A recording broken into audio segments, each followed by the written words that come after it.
Ekabo, and welcome to Financial Empowerment. Today, in opening, I would be reading an Udu from Iwori Ogunda. This particular essay is used for head cleaning. All right. The essay Ifa reads: Iwori that is hard as a rock, divined for Ori when going to clean Ogunda's head. He Ifa cleans Ada's head. Ada is perfect cleaning. Ada's head becomes perfectly clean. It was Iwori who cleaned Ogunda's head for good. Iwori, he cleans Amo's head, which means Amo probably means spotlessly clean. All right. Amo's head became spotlessly clean. It was Iwori who cleaned Ogunda's head for good. Iwori, who will clean my head? Subtle Edie cleaner. Ifa will clean my head for me. Subtle Edie cleaner. Ashe? So that's the end of the essay Ifa for today's show. Well, today on financial empowerment, I am going to actually answer some questions from viewers. So for persons who are on the Ifa Orisha tradition discussion group who have questions could simply inbox me and I would try my best to respond to any question that is asked. But in the meantime, I'm going to review and discuss a couple of the subjects or topics that we have covered before in various editions of the Financial Empowerment Program. All right, because we have in fact covered quite a bit so far. The last topic in particular being real estate. All right, the last show we did 14 tips for real estate. Before that, we dealt with another 10 tips in home buying. Before that, we dealt with financing, and the first stream on real estate dealt particularly with the terms that are normally dealt with in real estate. But other than the real estate streams, we also had streams where we talk about things like budgeting and how to do financial planning, for your home budget. All right. For the viewer who trying to get on YouTube, they don't have to get on YouTube. What you have to do is go into the group page, which is the Ifa Orisha Tradition Discussion Group, and you could actually follow the live there, and you could actually ask your questions right in there. All right. That is actually how you're going to actually be able to follow the stream if you want to actually see it while you're asking the questions.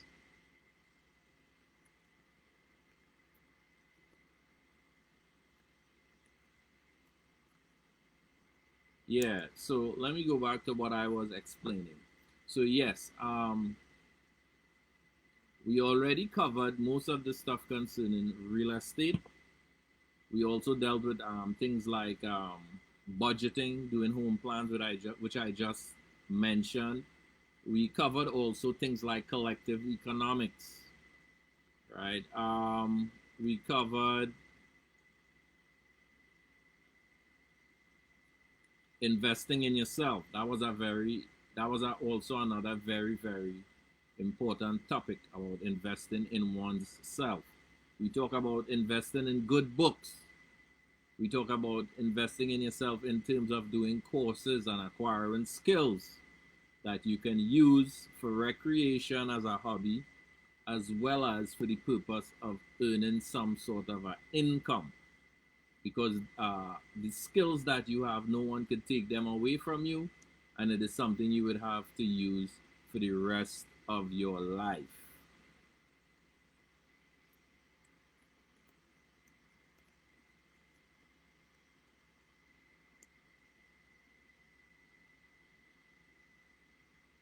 Okay, the first question that was asked by one of the viewers is it better for a couple with no children to rent than to pay a mortgage? All right, well, I would always say it is better to pay a mortgage than to rent, because whenever you rent, the money that you're spending is basically dead. And in most instances, you might actually be paying someone else's mortgage. So, I mean, it is always wise for you to, if you are in the financial position, to try to pay a mortgage, purchase your own home, than to pay a rent. Now, normally in places like the United States, credit is a big issue, and a lot of times when people have bad credit, um, it would mean that it would take them some time before they could actually qualify to get a loan. So, in terms of a couple planning, one of the things they would want to do is they would want to look into their credit scores, and they would want to start doing some sort of a preparation in order to be able to qualify for a loan so that they can purchase a home via a loan through the form of what is normally called a mortgage. So the answer to that question is it would be better to purchase your home and pay a mortgage rather than pay a rent on a monthly basis. All right. The second question that is being asked is it better to get financing from a bank or a credit union? All right. The answer to that question is I basically prefer credit unions, because with credit unions, once you purchase shares, you become a joint or a shareholder, a part owner of the credit union. So that way you will be able to receive dividends at some stage. So, in other words, you will be benefiting from the actual loan itself in terms of what you pay and what you are able to get. In the case of banks, particularly in the case of Trinidad, with the current interest rates, it is a bit challenging, because if the interest rate uh, exceeds I mean, if the charges that are associated to the services exceed that of the interest that you're earning on the money, then you would be losing on your money. So it is, in fact, better, in my opinion, to deal with the credit union than it is to deal with the bank. All right. Another question again being asked is it better to build your own home or to purchase a home? Well, building a home sounds ideal, but it's a tremendous challenge for most people. So, in the case where you have no experience and you have no idea how these things are done, it is always wiser to actually buy a home. But in buying, like with the last few streams, we gave advice. You are not an expert. Try to hire persons who are professional and in the field to go and do inspections. And you could also go along with them, where you can ask questions and get explanations also. So that would be also a way of you learning, the necessary things to expect in your new home, you know. Um, what should I do if I plan to buy a home in 2 months' time? Okay, those things were dealt with in the last two streams in particular with real estate. What I recommended, I gave 10 tips on home buying, and on the last stream, I gave 14 questions that you may want to ask a home buyer. So the answer to that particular question um, on building or buying is also going to be just review the last two streams. The last question on what should I do if I plan to buy a home in 2 months' time, those 24 questions would provide very, very good tips as to what you would need to actually do. All right.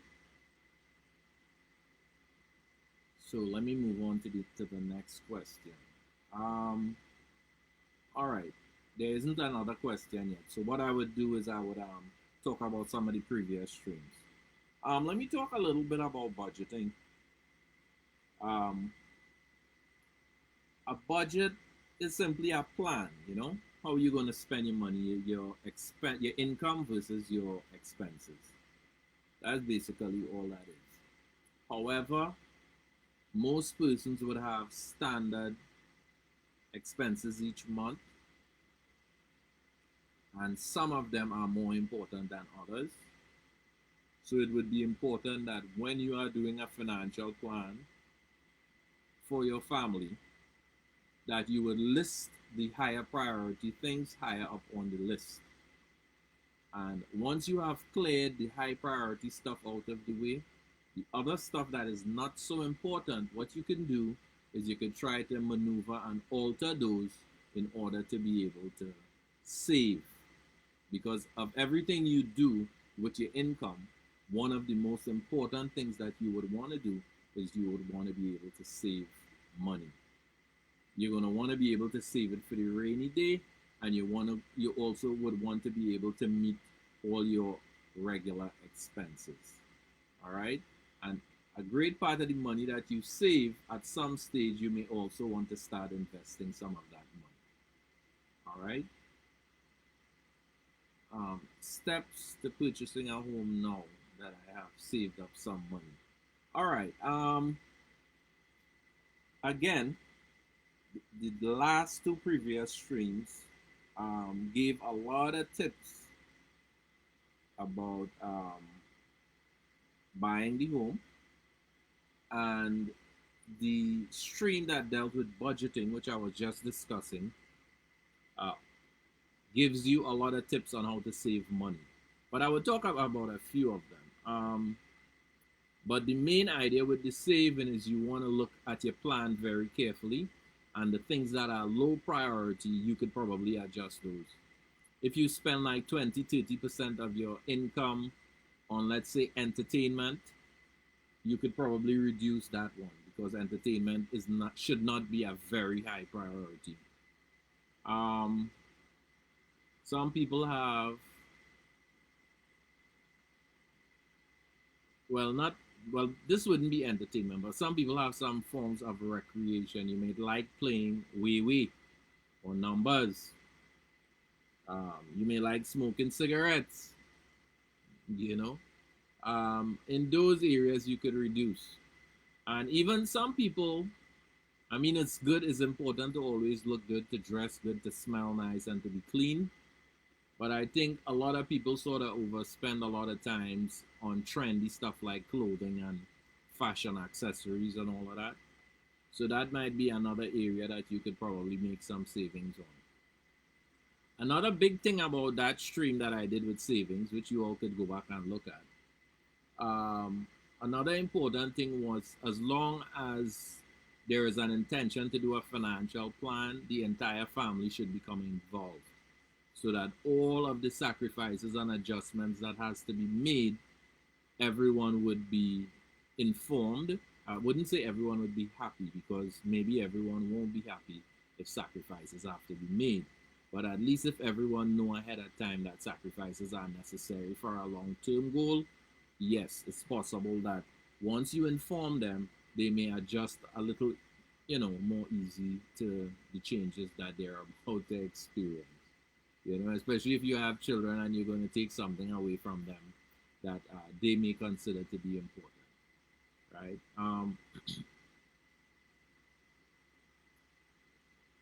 The next question I see here is, does it make sense investing in a food business when everyone is selling food?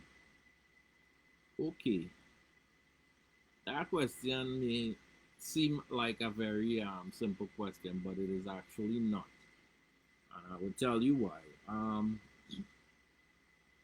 Any business that you choose to get into, um, where there are lots of other people doing the business, competition is very healthy for business because it drives down the market price of goods and services. So, for the customer, it would be of a tremendous benefit. But as an investor, you have to look carefully at, yes, how many persons are in the business. However, I don't think it should be discouraging, even if there are a lot of people, because there is enough, in my opinion, despite the contraction of the economy and the COVID situation and everything. I think there is, in fact, always enough people in the market that would purchase your good, right? But of course, it would depend heavily on the standards that you try to produce. You know, um, having a professional package, whether you're offering a good or services, is very important, and that is what is going to make the difference between you and the competition. Um, Another important factor with the market is something called the niche, right? Which means you might be selling food, everybody else might be selling food, but you could probably select, some type of food that is exotic or that is different in some sort of a way from what everybody else is selling. And that would allow you to sort of be able to attract a particular sector of the market. All right. So even if other people are doing it, it should not discourage you from getting into a small business or a small food business. Basically, again, you must have, a good standard product, right? And one thing I would like to say too, even if you're getting into the food business, a lot of the raw material that you prepare to make your food, if you probably could even, let's use an example. Let's say you're selling burgers. Rather than just buying the standard prepared burgers, what if you were to make your burgers from scratch and actually add a different flavor, a different type of seasoning or something like that, so that when your customers come to you, your burger tastes different from everybody else who's selling the standard burgers. So that's a good example. Also, you could probably have a different variety of bread. Most people use the sesame buns, and the options is either whole wheat or white flour bread. What about you bake your own buns and you have cassava bread, or you have something different? So creating a product that is slightly different from your competitor might work for you. It might even start a new trend depending on how innovative you are. So, I mean, yes, starting a business, I will always encourage it because our community needs a lot of business. So, yes, I will encourage it. And it doesn't matter. Don't be afraid of getting involved in a business that there are other people involved in. All right. Um, the next question that I see up is, where can I get funding to open a small business? Okay, this is an important question. Um, for our people in particular, um, we know the banks is sort of, I don't want to say indifferent towards African people, but Maybe for small businesses, if you are well organized and you have all your plans in place and whatever, you may get some consideration. But I always suggest, if you are looking for funding and if you're thinking of doing a business on your own, the first thing you may want to do is you may want to consider not borrowing any money. And by that, I mean starting off small. All right. A susu, you join a susu. That might be a good means of raising money. Another thing you can also do, you can have your family members invest in you. Right? That might sound a little funny, but a lot of times people who have skills, right? Let's say you could make extremely good sweetbreads. Generally, your family would know if you could bake a really good sweetbread. And normally they would be impressed. And if you were to tell them, you know what, I want to buy a mixer and I want to buy a medium sized oven and I want to do this and I want to do that, that one relative may not be able to give you all the funding.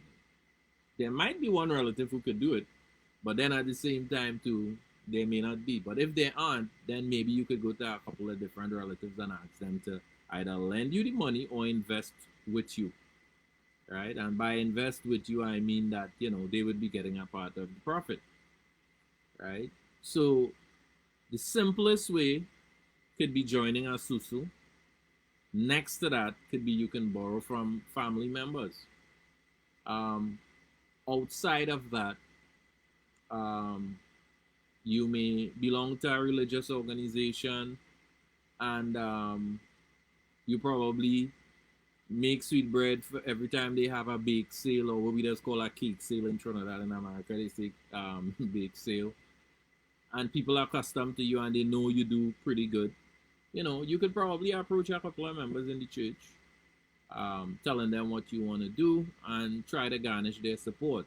But of course, you would have to have your presentation all polished and everything. All right, next to those two ideas, the other step up that I can think of is the credit union. The cooperative credit union is sort of designed specifically with the small man in mind, right? This is why I would always recommend the credit union, right? In one of the previous streams, I explained how the credit union works, but nonetheless, I'm going to do it again, right? In most credit unions, you have savings account and you also have the shares account.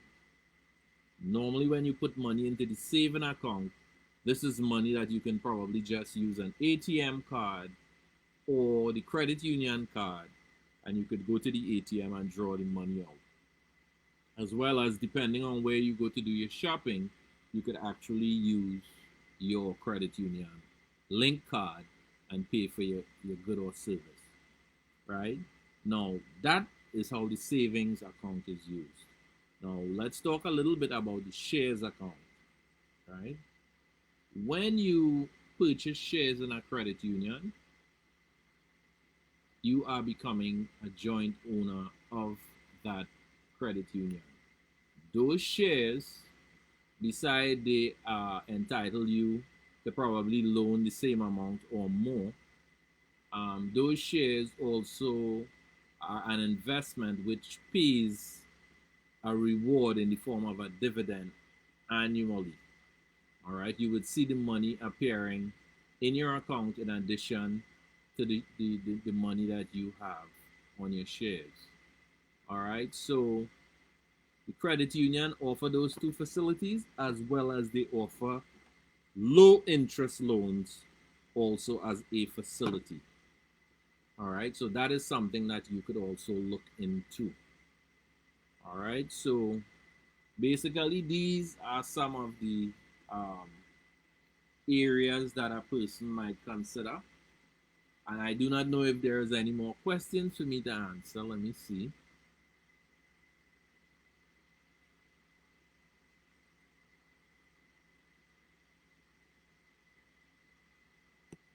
No, I don't see any additional questions.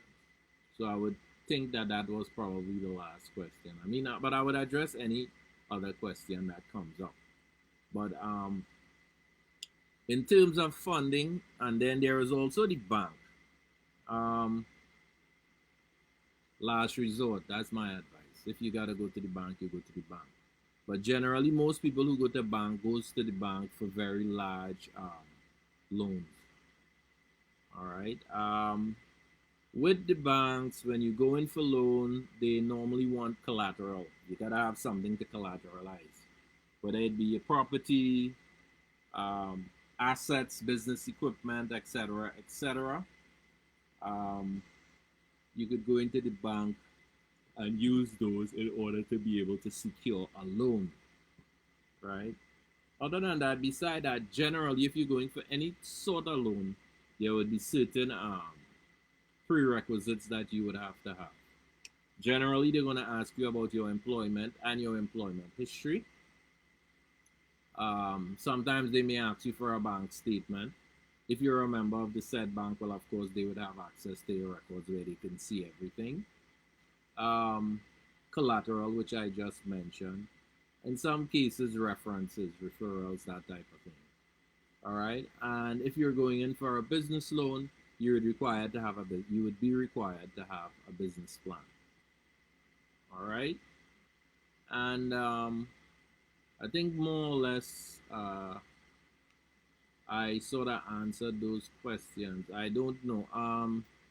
To the viewer on the stream, are you satisfied with the responses, or do you want me to clarify anything in particular that I may have mentioned that you may have thought was not sufficient in terms of the explanation? All right, but in terms of the couple, let me go back to the very first question. Um, for a couple that is already married, yes, purchase the home. For people who are engaged to be married, or for people who have plans to live together, I would always suggest that you start planning your finances before you come together. You all start discussing financial issues so that when the time comes, you know, all the necessary information has been laid on the table, so that way you all could have a fairly good idea as to what your future is going to be like materially. All right, and I think that sort of wraps up the stream for today. And I would like to thank everyone for viewing the stream. And what I would do is I would share with you the platforms on which the videos can be viewed, as well as I would like to suggest you share, you like, and you subscribe, all right, to Financial Empowerment. The stream would be viewable on the Ifa Orisha Tradition Discussion Group of TNT, the Ifa Orisha Institute of Sacred and Divine Sciences, Ifa Bemero, home of Ifa Orisha Tradition, both on Facebook as well as on YouTube, the Grassroots Education and Entertainment Network, and those are the platforms on which you would be able to actually view these streams. Um, Thank you for viewing, and Odabo. Until next week.